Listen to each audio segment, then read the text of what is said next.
Puttu soft ആകാൻ ഒരു glass പുട്ടുപൊടിക്ക് ഒരു ഗ്ലാസ് വെള്ളം. Ponkathir food products, the brand of happy. എല്ലാ പ്രിയപ്പെട്ട പ്രേക്ഷകർക്കും ഒരു പുതിയ ദിവസത്തിലേക്ക് സ്വാഗതം. രാവിലെയിലേക്ക് സ്വാഗതം. പുതിയ പ്രതീക്ഷകളും കാഴ്ചകളും ഒക്കെയായി ഒരു ദിവസം തുടങ്ങുകയാണ്. ഇറാനും ഇസ്രയേലും തമ്മിലുള്ള യുദ്ധം അതിൻ്റെ ഏറ്റവും രൂക്ഷമായ ഒരു അവസ്ഥയിലേക്ക് പോവുകയാണ്. ഇന്നലെ രാത്രിയും തീമഴ പെയ്യുന്ന അന്തരീക്ഷമായിരുന്നു ടെഹ്റാനിലും ഇസ്രയേലിലെ നഗരങ്ങളിലും ഒക്കെ. പരസ്പരം മിസൈലുകളും ഡ്രോണുകളും ഒക്കെ അയച്ച് ശക്തിയായ ഒരു പോരാട്ടമാണിപ്പോൾ ഇരു രാജ്യങ്ങളും തമ്മിൽ ഇപ്പോഴും നടന്നുകൊണ്ടിരിക്കുന്നത്. അത് എത്ര നാൾ നീളും? ഏറ്റവും നിസ്സഹായരായ നിരപരാധികളായ മനുഷ്യരാണ് ഇതിനൊക്കെ ഇടയിൽ പെടുന്നത് എന്ന ദുഃഖം മാത്രമേ ഉള്ളൂ. നിലമ്പൂരിൽ, കേരളത്തിലേക്ക് വന്നാൽ നിലമ്പൂരിൽ ഇന്ന് ഒരു സൂപ്പർ സൺഡേ ആണ്. ഇന്ന് പ്രചാരണം അവസാനിക്കുന്നതിന് മുൻപേ ഉള്ള അവസാന ഞായറാഴ്ച വലിയ രീതിയിലുള്ള പ്രചാരണ കോലാഹലങ്ങൾ താരനിബിഡമാണ് നിലമ്പൂർ. നിലമ്പൂരിൻ്റെ ഏത് മുക്കിലും മൂലയിലും നോക്കിയാലും അവിടെയൊക്കെ താര നേതാക്കളാണുള്ളത്. പ്രിയങ്ക ഗാന്ധിയുണ്ട്, യൂസഫ് പഠാനുണ്ട്, ഇപ്പുറത്ത് മുഖ്യമന്ത്രിയുണ്ട്. മുഖ്യമന്ത്രി ഇന്നുകൂടിയേ അവിടെയുള്ളൂ. അങ്ങനെ വലിയൊരു പോരാട്ടം നിലമ്പൂരിൽ നമ്മൾ കാണുന്നുണ്ട്. ശ്രദ്ധിക്കേണ്ട മറ്റൊരു പ്രധാനപ്പെട്ട കാര്യം മഴയാണ്. ഇന്നും ജില്ലകളിൽ റെഡ് അലേർട്ട് ഉണ്ട്. അതുകൊണ്ട് തന്നെ സ്വാഭാവികമായും നമ്മളാണ് ശ്രദ്ധിക്കേണ്ടത്. ഇങ്ങനെ വലിയ വാർത്തകൾ. G7 ഉച്ചകോടി ആരംഭിക്കുകയാണ് കാനഡയിൽ. കാനഡയും ഇന്ത്യയും തമ്മിലുണ്ടായ ചെറിയ അഭിപ്രായ വ്യത്യാസങ്ങൾക്കും അല്ലെങ്കിൽ ആശയ സംഘർഷങ്ങൾക്കുമൊക്കെ ശേഷം പ്രധാനമന്ത്രി കാനഡയിലേക്ക് ആദ്യമായി എത്തുകയാണെന്ന പ്രത്യേകതയുമുണ്ട്. ഈ വാർത്തകൾക്കൊക്കെ ഇടയിൽ നമ്മൾ ആദ്യം പോകുന്നത് പ്രാദേശിക വിശേഷങ്ങളിലേക്കാണ്. നാട്ടിൽ എന്തുണ്ട്?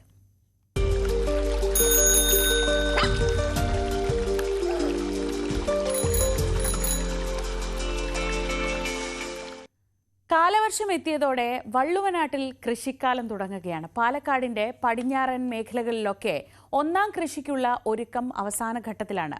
പാകമായ ഞാറുകൾ വരും ദിവസങ്ങളിൽ നടുന്നതോടെ നാടെങ്ങും പച്ച പുതയ്ക്കും.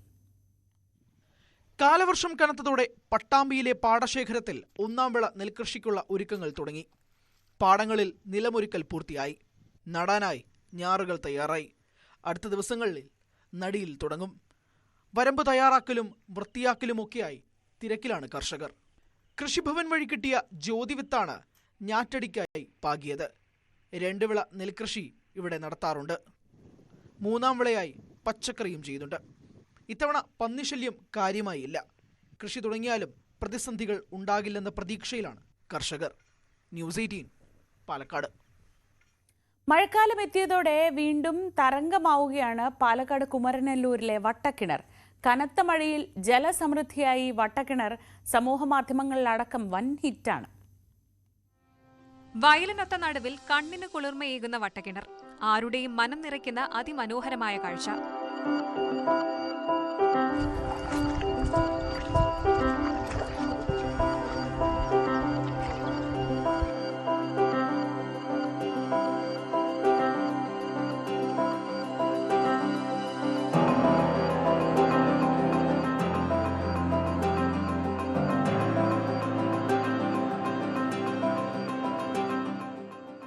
ദിവസങ്ങൾക്ക് മുൻപ് ലഭിച്ച മഴയിൽ കിണർ നിറഞ്ഞു തുളുമ്പി. മഴക്കാലം എത്തിയതോടെ വട്ടക്കിണറിന്റെ പരിസരം പച്ചവിരിച്ചതോടെ ഭംഗി ഇരട്ടിയായി. ഇതോടെ വട്ടക്കിണറിൽ കുളിക്കാനും നീന്തി ഉല്ലസിക്കാനുമായി നിരവധി പേർ എത്തി തുടങ്ങി.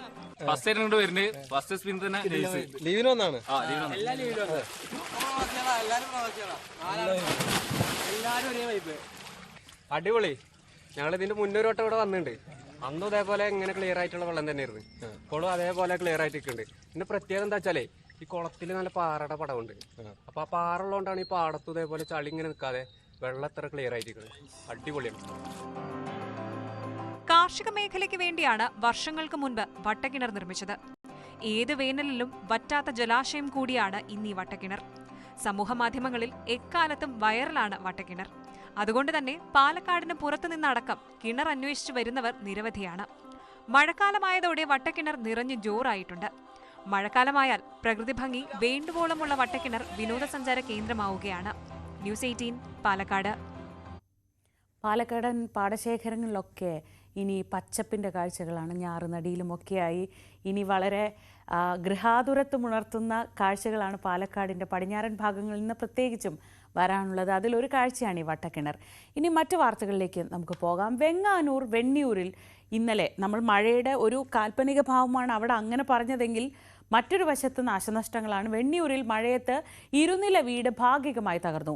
കോവളം സ്വദേശിയായ വിപിൻ വാടകയ്ക്ക് താമസിക്കുന്ന വെണ്ണിയൂർ തൃപ്പല്ലൂർ ക്ഷേത്രത്തിന് സമീപത്തെ ഇരുനില വീടാണ് മഴയിൽ ഭാഗികമായി തകർന്നത്. കഴിഞ്ഞ ദിവസമായിരുന്നു സംഭവം. അപകടം നടക്കുമ്പോൾ വിപിന്റെ അമ്മയും വിപിന്റെ സഹോദരന്റെ 2 വയസ്സുള്ള കുഞ്ഞും മാത്രമായിരുന്നു വീട്ടിലുണ്ടായിരുന്നത്.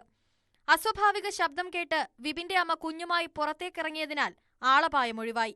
വീടിന്റെ മുൻവശവും അടുക്കള ഭാഗവും ഭാഗികമായി തകർന്നു. കിണറും ഇടിഞ്ഞിട്ടുണ്ട്. ഒരു സൗണ്ട് കേട്ടു. 2 പ്രാവശ്യമായിട്ടാണ് സൗണ്ട് കേട്ടത്.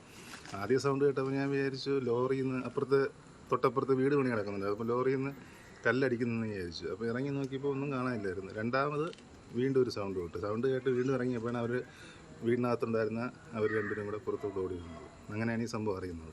വീട്ടിലുണ്ടായിരുന്ന വാഷിംഗ് മെഷീൻ ഉൾപ്പെടെയുള്ളവ സമീപത്തെ കുഴിയിലേക്ക് നിലം പതിച്ചു. നിലവിൽ അടിത്തട്ടിലെ മണ്ണിളകി വീട് ചെരിഞ്ഞ അവസ്ഥയിലാണ്. വാസയോഗ്യമല്ലാത്തതിനെ തുടർന്ന് വിപിനും കുടുംബവും കോവളത്തെ ബന്ധുവീട്ടിലേക്ക് മാറി. നാട്ടുകാരും പരിസരവാസികളും രക്ഷാപ്രവർത്തനത്തിന് നേതൃത്വം നൽകി. ന്യൂസ് 18 നെയ്യാറ്റിൻകര. കോതമംഗലം, ചീക്കോട്, കൂവപ്പാറ മേഖലകളിൽ കാട്ടാനയുടെ സാന്നിധ്യം. ആ റിപ്പോർട്ട് കാണാം. കീരമ്പാറ പഞ്ചായത്തിലെ ചീക്കോടും സമീപ പ്രദേശങ്ങളിലും കഴിഞ്ഞ ദിവസം രാത്രിയിലാണ് പെരിയാർ നീന്തിക്കടന്ന് 3 ആനകളെത്തിയത്. ഇതിനെ തുടർന്ന് പ്രദേശത്തെ 5, 6 വാർഡ് പ്രദേശങ്ങളിലും കൂവപ്പാറ നഗറിലും സമീപമുള്ള മേഖലകളിലും RRTയുടെയും ആന വാച്ചർമാരുടെയും നിരീക്ഷണം ശക്തമാക്കി. ഇന്നലെ രാത്രിയാണ് ഇപ്പോൾ ഇവിടെ ഞങ്ങൾ നിൽക്കുന്ന ഈ പ്രദേശത്ത് കൂവപ്പാറ ഈ നഗറിൻ്റെ തൊട്ടു പിന്നിലുള്ള ജനവാസ മേഖലയിൽ കൃഷിയിടത്തിൽ 3 ആനകൾ എത്തിയെന്നാണ് നാട്ടുകാർ അറിയിച്ചിട്ടുള്ളത്. അപ്പോൾ ഏതായാലും ഇതുമായി ബന്ധപ്പെട്ടുകൊണ്ട് വനംവകുപ്പിൻ്റെ കൃത്യമായ ജാഗ്രതയും നിരീക്ഷണവുമെല്ലാം 24 മണിക്കൂറും പ്രത്യേകിച്ച് RRTയുടെ പൂർണ്ണമായ സേവനം ഈ പ്രദേശത്ത് ഉറപ്പുവരുത്താൻ വേണ്ടിയിട്ടുള്ള നിർദ്ദേശം കൊടുത്തിട്ടുണ്ട്. 2 വർഷം മുൻപാണ് ചാരുപാറ മേഖലയിൽ പെരിയാർ നീന്തിക്കടന്ന് ആനകളെത്തിയ സംഭവം ഇതിനു മുൻപുണ്ടായിട്ടുള്ളത്. അക്കാലത്ത് വനംവകുപ്പിന്റെയും നാട്ടുകാരുടെയും സഹകരണത്തോടെ തിരികെ പെരിയാറിനപ്പുറത്തെ വനത്തിലേക്ക് ആനകളെ തുരത്തിയതിനു ശേഷം ഇതുവരെ ആനയുടെ സാന്നിധ്യം ഈ മേഖലയിൽ കണ്ടിരുന്നില്ല. അതിനുശേഷം ഇപ്പോഴാണ് പ്രദേശത്ത് വീണ്ടും കാട്ടാനകളുടെ സാന്നിധ്യം കണ്ടുവന്നത്. കൂവപ്പാറ നഗറിന് സമീപത്തായി ആനകളെത്തിയ കൃഷിയിടം ഉൾപ്പെടെയുള്ള പ്രദേശങ്ങൾ ആന്റണി ജോൺ MLAയുടെ നേതൃത്വത്തിൽ ജനപ്രതിനിധികളും വനംവകുപ്പ് ഉദ്യോഗസ്ഥരും സന്ദർശിച്ചു. ന്യൂസ് 18 കോതമംഗലം. കാട്ടാന ഭീഷണിയിൽ ജീവിതം വഴിമുട്ടിയ അവസ്ഥയിലാണ് ഇടുക്കിയിലെ പീരുമേട്, പെരുവന്താനം പഞ്ചായത്തുകളുടെ അതിർത്തി മേഖലയിലുള്ളവരും. ദേശീയപാതയിൽ പകൽ സമയത്ത് പോലും കാട്ടാന ഇറങ്ങുന്നത് ഇപ്പോൾ പതിവായിരിക്കുന്നു. ജനവാസ മേഖലയിൽ പുലി ഇറങ്ങുന്നതും ജനങ്ങളെ ആശങ്കയിലാക്കുന്നുണ്ട്. കൊല്ലം ഡിണ്ടിഗൽ ദേശീയപാത കടന്നുപോകുന്ന പീരുമേട്, പെരുവന്താനം മേഖലയിലാണ് വന്യജീവി ശല്യം രൂക്ഷമാകുന്നത്. മുറിഞ്ഞപുഴ, കണയങ്കവയൽ എന്നിവിടങ്ങളിൽ കാട്ടാനകൾ പതിവായി എത്തുന്നുണ്ട്. പാഞ്ചാലിമേട് വിനോദസഞ്ചാര മേഖലയിലേക്കുള്ള പാതയോരത്തും കാട്ടാനകൾ തമ്പടിക്കുന്നു. കൃഷിയിടങ്ങളിലേക്ക് കടക്കുന്ന വന്യമൃഗങ്ങൾ കൃഷിക്കൊപ്പം കയ്യാലകളും ജലസേചനത്തിനുപയോഗിക്കുന്ന കുളങ്ങളും വരെ ഇടിച്ചു നിരത്തിയാണ് മടങ്ങുക. ജനവാസ കേന്ദ്രങ്ങളിൽ കാട്ടാനകൾക്കൊപ്പം പുലിയുടെ സാന്നിധ്യം കൂടിയായത് ജനങ്ങളുടെ ആശങ്ക കൂട്ടുന്നുണ്ട്. കൃഷിയിടങ്ങളിൽ നാണ്യവിളകളോ മറ്റു വിളകളോ കൃഷി ചെയ്ത് ജീവിക്കാൻ കഴിയുന്നില്ല. ഉണ്ടാക്കുന്ന കൃഷികൾ മുഴുവൻ നശിപ്പിക്കുന്നു. അതുമാത്രമല്ല, പുറത്തിറങ്ങുന്ന ആളുകളെ വന്യമൃഗങ്ങൾ നാട്ടിലിറങ്ങി ആക്രമിക്കുന്ന, ക്രൂരമായി കൊലപ്പെടുത്തുന്ന വളരെ ദയനീയമായ അവസ്ഥയുള്ളത്.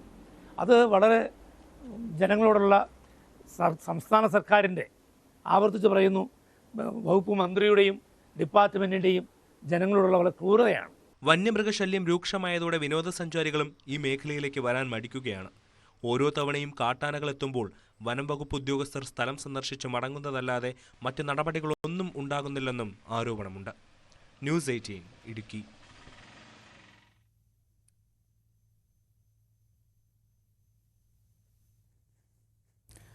വന്യമൃഗങ്ങളുടെ ശല്യം ഇങ്ങനെ പല ഭാഗത്തും കാര്യമായി വരുമ്പോൾ ഈ വന്യമൃഗങ്ങളെ തുരത്താനുള്ള ഒരു പദ്ധതിയുമായി എത്തുകയാണ് കൃഷി വകുപ്പ്.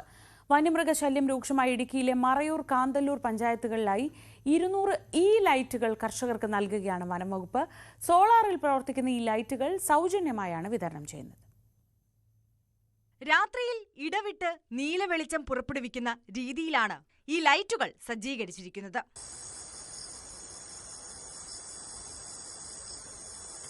ഉപകരണം പുറപ്പെടുവിക്കുന്ന പ്രകാശം മൃഗങ്ങളെ അലോസരപ്പെടുത്തുമെന്നും തന്മൂലം ഇവ സ്ഥാപിച്ചിരിക്കുന്ന മേഖലയിൽ മൃഗങ്ങൾ പ്രവേശിക്കില്ലെന്നുമാണ് പ്രതീക്ഷ. ഇവിടെ നിരവധി ആനകളുടെ ശല്യം എപ്പോഴും ഉള്ള ഒരു സ്ഥലമാണ്. ഞാനിത് ഇവിടെ കൊണ്ടുവന്ന് വെച്ചിട്ട് 4 ദിവസമായി. 4 ദിവസത്തിൻ്റെ ഉള്ളിൽ ഞാനൊരു ചക്ക ഇതിൻ്റെ അടുത്ത് തന്നെ പരീക്ഷണത്തിന് കൊണ്ടുപോയി വെച്ചിട്ടുണ്ടായിരുന്നു. അപ്പം ഇതിൻ്റെ ഈ ബ്ലിം ചെയ്തിട്ടാണ് ഈ ലൈറ്റ് രാത്രിയിൽ കത്തുന്നത്. അപ്പോൾ ഇത് കണ്ട് ആന ഇതിലോട്ട് റിഫ്ലക്റ്റ് ചെയ്യുമ്പോൾ ആനയ്ക്ക് ഇങ്ങോട്ടേക്ക് അടുക്കാൻ പറ്റില്ല എന്നുള്ളൊരു പരീക്ഷണത്തിന് വേണ്ടിയിട്ടാണ് ചക്ക അടുത്തോട്ട് വെച്ചത്. ശല്യമുള്ള മേഖലയിൽ അവയുടെ ഉയരത്തിലും ആനശല്യമുള്ള മേഖലയിൽ ആനയുടെ ശരാശരി ഉയരത്തിലുമാണ് ലൈറ്റുകൾ സ്ഥാപിക്കുന്നത്. പരീക്ഷണാടിസ്ഥാനത്തിലുള്ള പദ്ധതി വിജയിച്ചാൽ കൂടുതൽ സ്ഥലങ്ങളിൽ ലൈറ്റുകൾ സ്ഥാപിക്കാനാണ് കൃഷിവകുപ്പ് ലക്ഷ്യമിടുന്നത്. ന്യൂസ് 18 ഇടുക്കി. സ്വകാര്യ പുരയിടത്തിൽ പാർപ്പിക്കാൻ തെരുവ് നായ്ക്കളെ എത്തിച്ചതിൽ പ്രതിഷേധിച്ച് നാട്ടുകാർ. എറണാകുളം തൃപ്പൂണിത്തുറയിൽ നിന്ന് കൊല്ലം കുന്നിക്കോട് കിണറ്റിൻകരയിൽ എത്തിച്ച തെരുവ് നായ്ക്കളെ നാട്ടുകാരുടെ പ്രതിഷേധത്തെ തുടർന്ന് മടക്കി അയച്ചു. ലോറിയിലെത്തിച്ച തെരുവ് നായ്ക്കളെ കിണറ്റിൻകരയിലെ സ്വകാര്യ പുരയിടത്തിൽ പാർപ്പിക്കുന്നതിന് എത്തിച്ചുവെന്നാണ് നായ്ക്കളെ കൊണ്ടുവന്നവർ പറഞ്ഞത്. അനുമതിയില്ലാതെ നായ്ക്കളെ പാർപ്പിക്കാൻ അനുവദിക്കില്ലെന്ന് പറഞ്ഞാണ് നാട്ടുകാർ വാഹനം തടഞ്ഞത്. രാവിലെ വന്നതാ, 30 പട്ടി ഇറക്കി വിട്ട്. ആ 30 പട്ടി ഇറക്കി വിട്ടതിനകത്ത് ഇനിയിപ്പം പറക്കി കയറ്റിക്കൊണ്ടിരിക്കുക. 7 പട്ടി തിരിച്ചു കയറ്റി. പ്രതിഷേധം ശക്തമായതോടെ പോലീസും പഞ്ചായത്ത് അധികൃതരും സ്ഥലത്തെത്തി. മേലില ഗ്രാമപഞ്ചായത്തിന്റെ അനുമതി നൽകിയിട്ടില്ലെന്ന് പ്രസിഡന്റ് പറഞ്ഞതോടെ പ്രതിഷേധം കടുപ്പിച്ച നാട്ടുകാർ ലോറിക്ക് മുന്നിൽ പ്രതിഷേധിച്ചു. യാതൊരു തരത്തിലുള്ള നിയമസുരക്ഷയില്ലാതെയാണ് അവരിത് ചെയ്തേക്കുന്നത്. ഈ ഒരു വണ്ടി തെരുവ് പട്ടികളെ കൊണ്ടുവന്നിവിടെ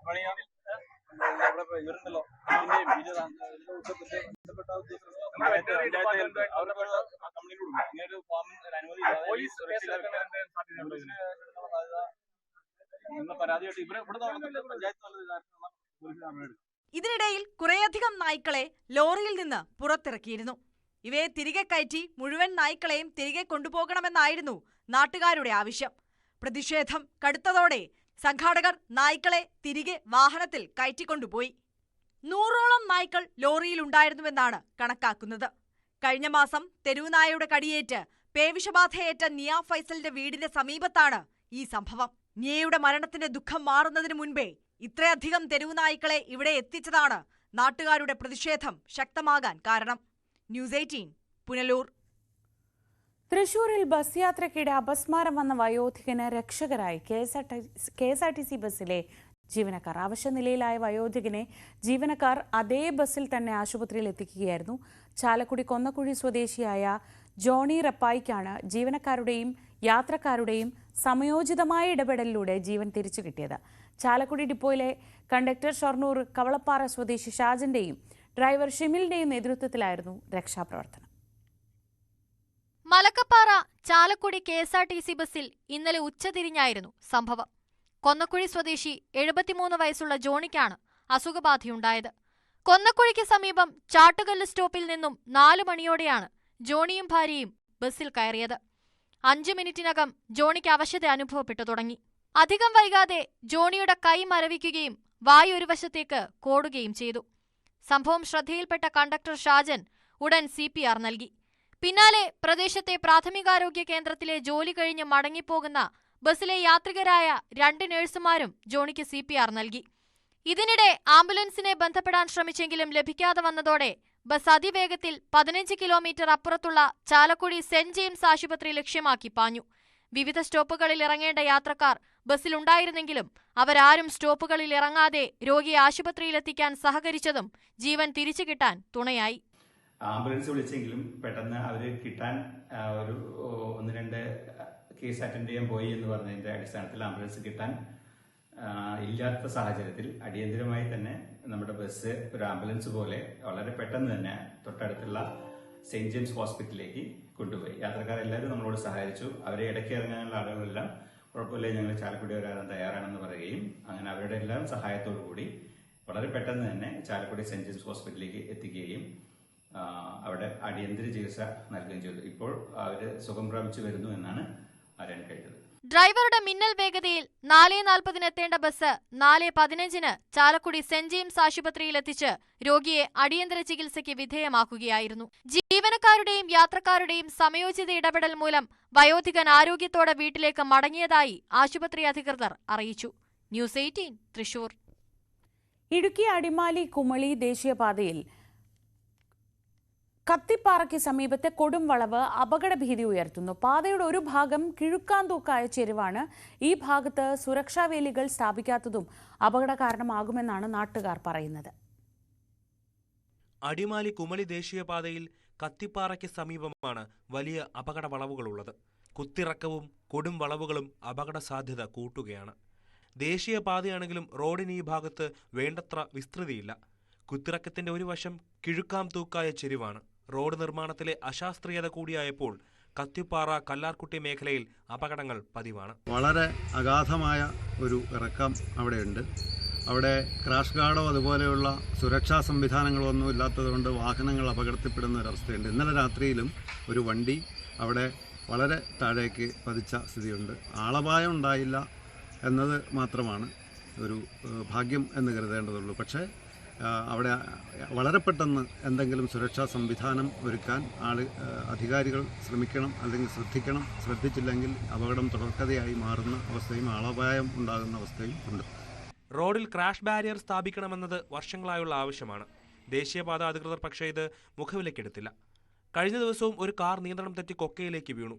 ഡ്രൈവർ അത്ഭുതകരമായി രക്ഷപ്പെട്ടെങ്കിലും വാഹനം പൂർണ്ണമായി തകർന്നു.